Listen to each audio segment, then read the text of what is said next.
le cancer se nourrit du sucre et le sucre devient une véritable addiction pour l'homme avec un grand H.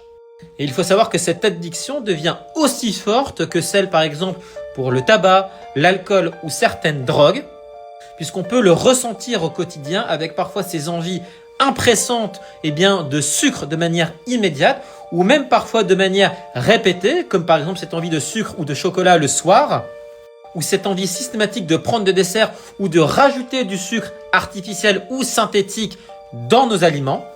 Et donc au final, votre organisme va stocker ce sucre dans le temps, avec bien entendu le risque de développer secondairement une obésité, un diabète, et donc tous les facteurs de risque cardiovasculaire qui peuvent se surajouter à cela.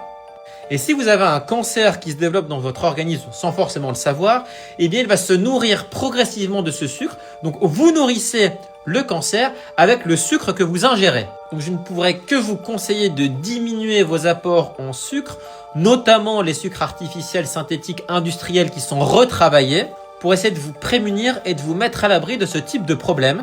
Sachant que certains patients ont parfois recours à certaines thérapies pour les aider, une psychothérapie, de l'acupuncture, etc. Et j'ai également découvert par le biais des réseaux le Shilajit, qui est un complexe minéral et végétal issu des montagnes de l'Himalaya, qui aide beaucoup de patients pour essayer de se sevrer en sucre.